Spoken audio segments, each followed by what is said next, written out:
紙黏土大變身。咁樣。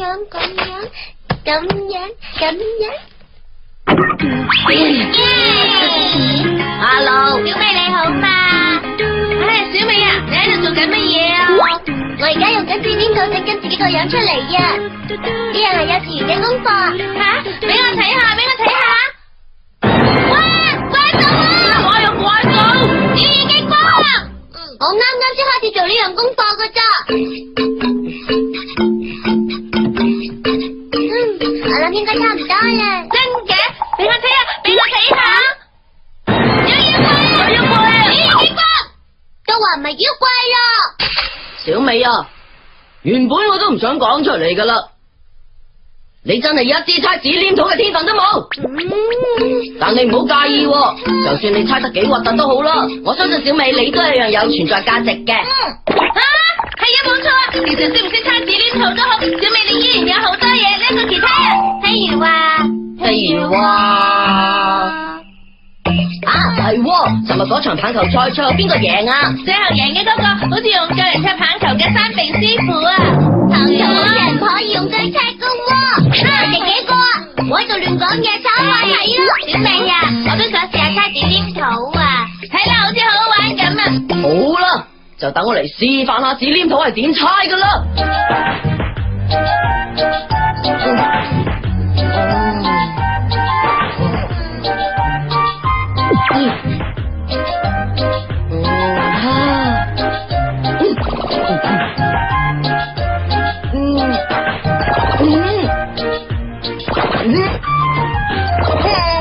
喂，健太啊，你睇下呢邊，係牛角包啊。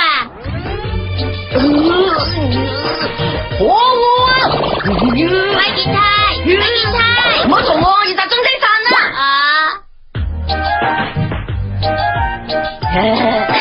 跟住只要加埋呢條頸巾。哇！用力猜，太過分啦！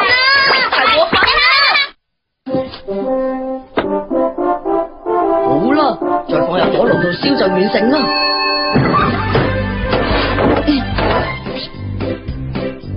油加巴！健太咩事啊？我終於都成功咗啦！哇，呢個麵包好可愛啊，睇落好似個月亮咁啊！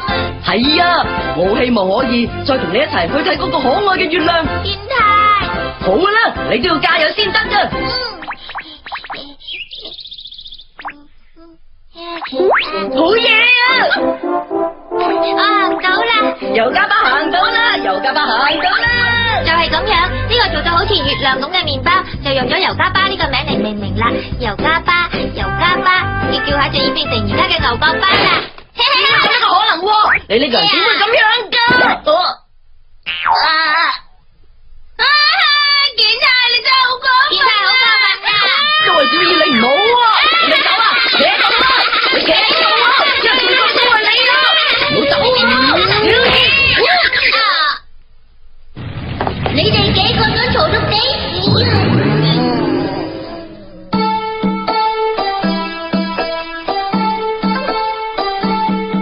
好啦，我整好啦。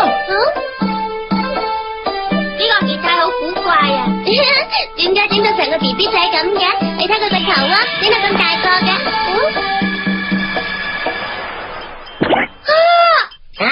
喂，健太啊，點會咁噶？同平時嘅健太好唔同喎。不過佢個樣真係好得意啊！醫生已經整好咗。係啊，整到好似怪怪地咁嘅。個公仔啲顏色應該調轉先啱啊！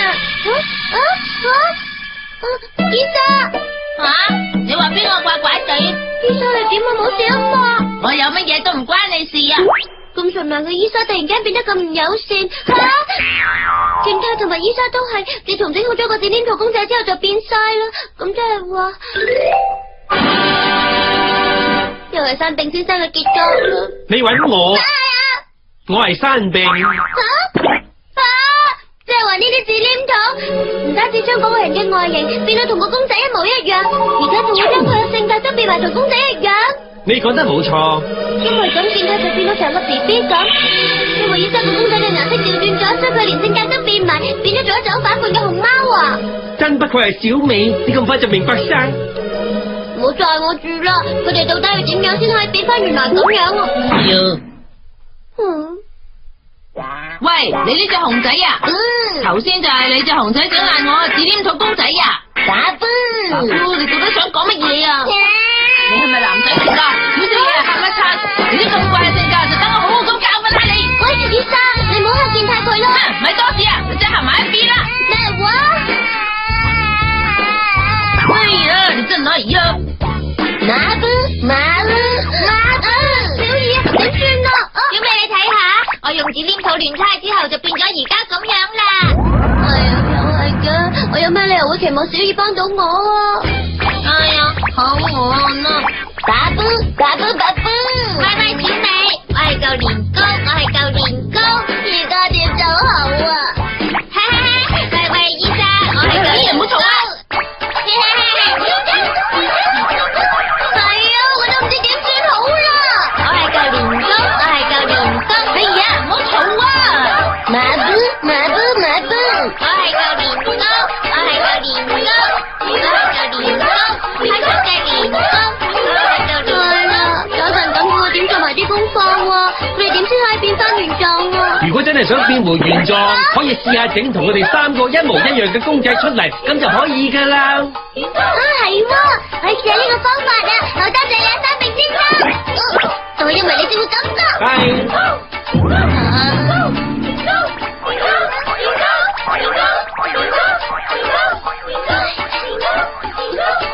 好啦，完成啦。不過牙好似同原本有啲出入。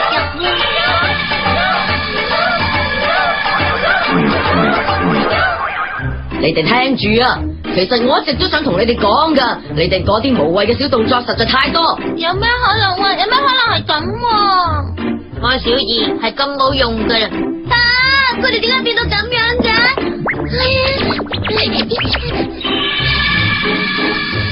好啦，大家快啲集合，要開始動物橫丁體操。點可以咁樣噶？小朋友睇埋啲咁嘅節目，跟住學壞呀What happened? Really? Oh my God! 係啊，點會咁嘅？點算啊？哎呀，你哋真係呀！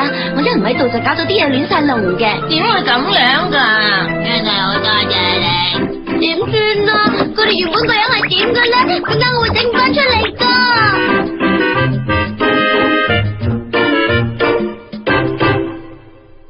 終於整好啦！我攰到成身軟晒。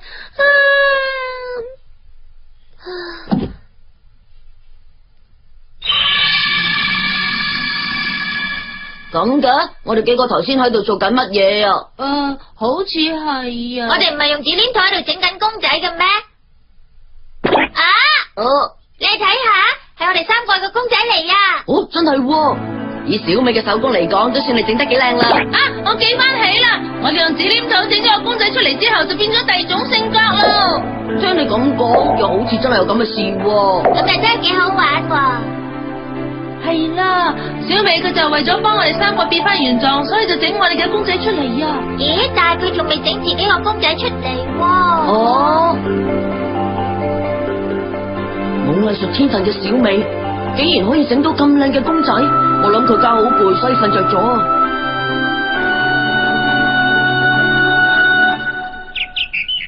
小美，快啲起身啦！你想瞓到幾點啊？